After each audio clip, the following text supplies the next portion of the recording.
तो हेलो दोस्तों, जैसा कि हम लोग इससे पहले सिंधु सभ्यता यानी कि इंडस वैली सिविलाइजेशन को बिल्कुल शुरू से लेकर के लास्ट तक हम लोग समझ चुके थे।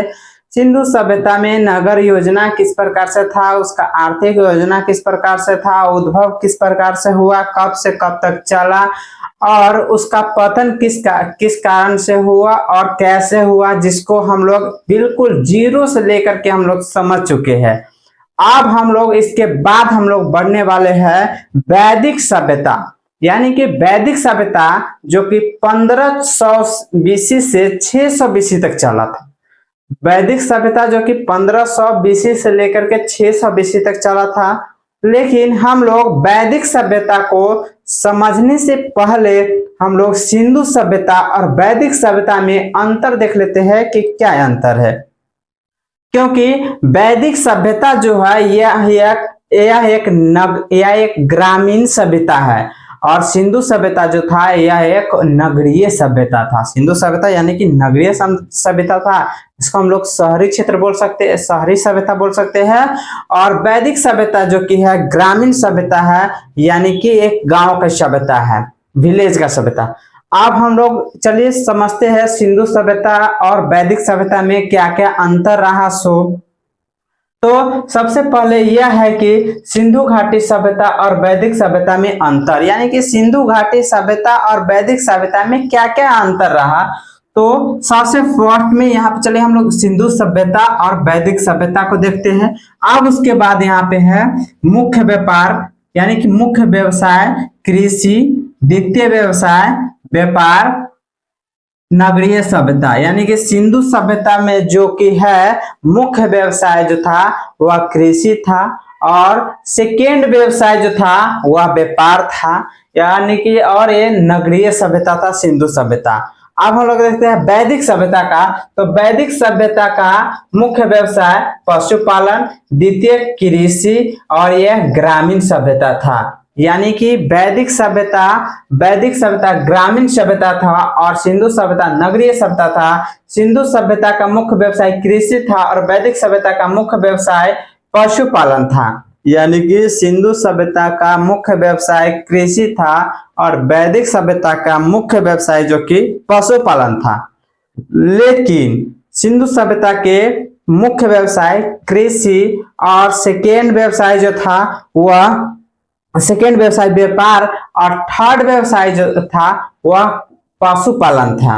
लेकिन इसका बिल्कुल उल्टा है, यानी कि मुख्य व्यवसाय जो है पशुपालन आ जाता है, जो कि इसका तृतीयक व्यवसाय है। सिंधु सभ्यता का तृतीय व्यवसाय है, यानी कि पशुपालन जो सिंधु सभ्यता का तृतीय व्यवसाय है, लेकिन वैदिक सभ्यता का प्रथम व्यवसाय है पशुपालन। और उसके बाद सेकेंड व्यवसाय भी इस सेकेंड व्यवसाय में इसका आ जाता है कृषि और थर्ड व्यवसाय में आ जाता है व्यापार। यानी कि सेकेंड व्यवसाय इसका वैदिक सभ्यता का सेकेंड व्यवसाय जो हो जाएगा वो कृषि हो जाएगा और थर्ड व्यवसाय जो हो जाएगा वह व्यापार हो जाएगा और फर्स्ट व्यवसाय जो हो गया वह पशुपालन हो गया। लेकिन सिंधु सभ्यता का फर्स्ट व्यवसाय कृषि, द्वितीय व्यवसाय व्यापार और तृतीय व्यवसाय जो था वह पशुपालन था।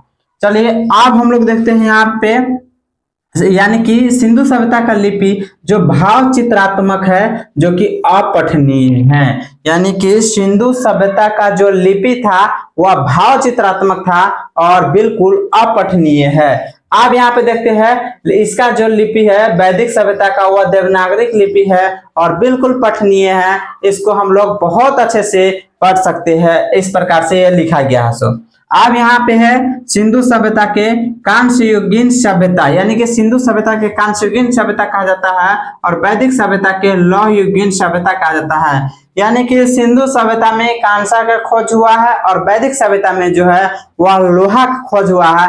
इसलिए हम लोग सिंधु सभ्यता में कांसा का निर्माण भी करते थे, तो इसलिए हम लोग सिंधु सभ्यता को कांस्ययुगीन सभ्यता कहते हैं और वैदिक सभ्यता को लौह युगीन सभ्यता कहते हैं, क्योंकि वैदिक सभ्यता में लोहा का खोज हुआ था। अब उसके बाद यहाँ पे देखिए प्रिय पशु कुबर वाला बैल, यानी कि सिंधु सभ्यता के प्रिय पशु कुबर वाला बैल था और वैदिक सभ्यता के प्रिय पशु गाय था। सिंधु सभ्यता के प्रिय पशु था वह कुबर वाला बैल था, और वैदिक सभ्यता के प्रिय पशु जो था वह गाय था। अब हम लोग देखते हैं इसके आगे, यानी कि अन्य सभ्यताओं से संबंधित, यानी कि सिंधु सभ्यता के जो कि अन्य सभ्यताओं से भी संबंधित था क्या, तो सिंधु सभ्यता अन्य सभ्यताओं से संबंधित था। तो कौन कौन सी सभ्यता था, तो एक मेसोपोटामिया, मिस्र और चीन, यानी कि सिंधु सभ्यता जो था वह 3 सभ्यता से संबंधित था। एक मेसोपोटामिया और एक वैदिक सभ्यता, सिंधु मेसोपोटामिया, चीन और मिस्र। मेसोपोटामिया, चीन और मिस्र 3 सभ्यता था। तो यहाँ पे देख लेते हैं यानी कि मेसोपोटामिया हो गया, और उसके बाद मिस्र हो गया, ईरान भी हो गया, चीन भी हो गया, यानी कि इस सब से संबंधित था कौन सा, तो सिंधु सभ्यता। सिंधु सभ्यता कौन कौन सा था, तो मेसोपोटामिया, चीन और मिस्र से संबंधित था। बल्कि इसका यानी कि अन्य सभ्यताओं से संबंध के साक्ष्य नहीं मिले हैं, यानी कि वैदिक सभ्यता का अन्य सभ्यताओं से संबंध के साक्ष्य जो कि बिल्कुल नहीं मिले हैं। तो हम लोग कह सकते हैं कि वैदिक सभ्यता का अन्य सभ्यताओं से संबंध नहीं था। अब हम लोग देखते हैं यहाँ पे मात्र सत्तात्मक समाज था, यानी कि सिंधु सभ्यता जो था वह मात्र सत्तात्मक समाज था, और यहाँ पे वैदिक सभ्यता जो था वह पितृ सत्तात्मक समाज था। तो मात्र सत्तात्मक समाज और पितृ सत्तात्मक समाज का मतलब यह होता है कि इसमें यानी कि महिला सब सर्वोपरि, यानी कि महिला इसमें प्रधान थी, महिला का ऊंचा पद दिया जाता था, और इसमें जो कि है पुरुष का ऊंचा पद दिया जाता था, यानी कि पुरुष का अधिक सम्मान किया जाता था महिला के अपेक्षा, और इसमें पुरुष की अपेक्षा महिलाओं को अधिक सम्मान दिया जाता था सिंधु सभ्यता में, और महिलाओं के अपेक्षा पुरुष को अधिक सम्मान दिया जाता था वैदिक सभ्यता में। यानी कि पुरुषों के अपेक्षा महिलाओं को अधिक यहाँ पे मान्यता किसमें दिया जाता था, तो सिंधु सभ्यता में स्थिति अधिक अच्छी थी पुरुष के अपेक्षा महिलाओं के सिंधु सभ्यता में। और यहाँ पे महिलाओं के अपेक्षा पुरुष की जो कि यहाँ पे अधिक मान्यता दिया जाता था, यानी कि सिंधु सभ्यता में इसका पुरुष का स्थिति ज्यादा अच्छा था महिला से, और वैदिक सभ्यता में महिला का ज्यादा अच्छा था पुरुष से। अब हम लोग यहाँ पे देखते हैं वैदिक सभ्यता। तो वैदिक सभ्यता कैसे आया, इसका आगमन कैसे हुआ, और इसका संस्थापक कौन था, जिसको हम लोग समझते हैं। तो जो कि वैदिक सभ्यता हम लोग पहले ही समझ चुके हैं, यानी बताया है वैदिक सभ्यता जो कि है 1500 से लेकर के 600 BC तक चला था, यानी 1500 ईसा पूर्व से लेकर के 600 ईसा पूर्व तक चला था।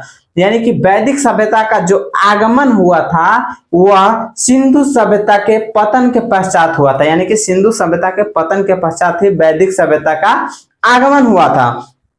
तो अब हम लोग देखते हैं यहाँ पे हड़प्पा, यानी कि सिंधु सभ्यता और इसे ही हड़प्पा सभ्यता ही भी बोलते हैं।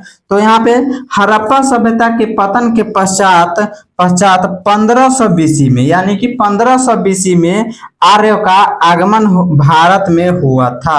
यानी कि सिंधु सभ्यता यानी हड़प्पा सभ्यता उसी को बोलते हैं, और एक मेलुहा की सभ्यता भी उसी को बोलते हैं, 3 नाम दिया गया।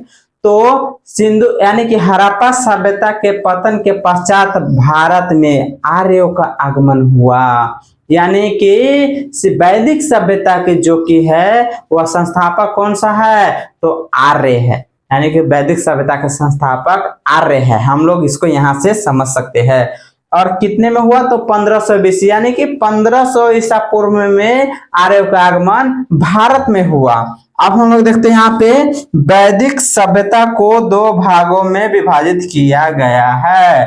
वैदिक सभ्यता के कितने भागों में विभाजित किया गया है, तो 2 भागों में विभाजित किया गया है। एक है ऋग वैदिक काल और एक है उत्तर वैदिक काल। यानी कि ऋग वैदिक काल 1500 से 1000 BC तक, और उत्तर वैदिक काल जो कि है 1000 BC से 600 BC तक। यानी कि एक चला था 1000 BC से 1000 ईसा पूर्व से लेकर के, यानी कि 1500 ईसा पूर्व से लेकर के 1000 ईसा पूर्व तक, और 1000 ईसा पूर्व से लेकर के 600 ईसा पूर्व तक चला था, जो कि यानी कि वैदिक सभ्यता के 2 भागों में बांटा गया। एक होता है ऋग वैदिक काल और एक होता है उत्तर वैदिक काल। उत्तर वैदिक काल जो कि 1000 से 600, और ऋग वैदिक काल जो कि 1500 से 1000। अब हम लोग यहाँ पे देखते हैं ऋग वैदिक काल, यानी कि ऋग वैदिक काल क्या होता है जिसको हम लोग यहाँ पे समझते हैं थोड़ा सा। तो यहाँ पे दिया गया है वैदिक सभ्यता के संस्थापक आर्य है, यानी कि हम लोग पहले भी बताए थे कि वैदिक सभ्यता के संस्थापक जो कि है वह आर्य है। वैदिक सभ्यता के संस्थापक आर्य है। यहाँ आर्य का शब्द, यहाँ आर्य शब्द का अर्थ होता है श्रेष्ठ व्यक्ति, यानी कि आर्य शब्द का जो कि अर्थ होता है श्रेष्ठ व्यक्ति यानी कि महान व्यक्ति। आर्य शब्द के ऋग्वेद में 36 बार, यानी कि आर्य शब्द ऋग्वेद में 36 बार है, जबकि कुछ अन्य स्रोतों में, यानी कि जबकि कुछ अन्य स्रोतों में 176 बार बताया गया है। यानी कि आर्य शब्द का ऋग्वेद में 36 बार प्रयोग किया गया है, जबकि कुछ अन्य स्रोतों में इनको 176 बार बताया गया है। तो आर्य शब्द का ऋग्वैदिक में कितने बार प्रयोग किया गया है? तो 36 बार, जबकि कुछ अन्य स्रोतों में कितने बार बताया गया है? तो 176 बार बताया गया है। अब यहाँ पे है वैदिक सभ्यता के जानकारी हमें वेदों से प्राप्त होते हैं, यानी कि वैदिक जो सभ्यता है उसके जानकारी हमें कैसे प्राप्त होते हैं? तो वैदिक सभ्यता की जानकारी हमें वेदों से प्राप्त होते हैं। और हम लोग यहाँ पे आगे चल करके वेद को भी बांटेंगे, जैसे कि ऋग्वेद, सामवेद, अथर्ववेद और यजुर्वेद, यानी कि 4 भागों में हम लोग बांटेंगे और एक एक करके समझेंगे भी। तो अब हम लोग देखते हैं यहाँ पे वेद की संख्या 4 है, यानी कि वेद की संख्या कितना है? 4 है। तो एक हो गया ऋग्वेद, सामवेद, यजुर्वेद, अथर्ववेद, यानी कि वेदों की संख्या कितना है? 4 है। ऋग्वेद, सामवेद, यजुर्वेद, अथर्ववेद, वेदों की संख्या कितना है? 4 है। वेदों की संख्या 4 है। अब यहाँ पे हम लोग देखते हैं ऋग्वेद, यानी कि ऋग्वेद क्या होता है? तो हम लोग एक एक करके चारों का समझेंगे। तो ऋग्वेद क्या होता है? तो यानी कि देखिए, ऋग्वेद जो कि है ना वो वेदों में सबसे पुराना वेद और सबसे बड़ा वेद है ऋग्वेद। ऋग्वेद में टोटल 10 मंडल थे और 1028 सूक्त थे। ऋग्वेद में कितने मंडल है? 10 मंडल और 1028 सूक्त है। चलिए हम लोग देखते हैं सबसे बड़ा एवं पुराना वेद है, यानी कि सबसे बड़ा एवं पुराना वेद है कौन सा? तो ऋग्वेद। अब यहाँ पे है 10 मंडल में विभाजित है। ऋग्वेद कितने मंडल में विभाजित है? 10 मंडल में विभाजित है। तीसरे मंडल से गायत्री देवी मंत्र और चौथे मंडल से कृषि और 9वें मंडल से सोम देवता और 10वें मंडल से वर्ण विभाजन का वर्णन है। यानी कि ऋग्वेद में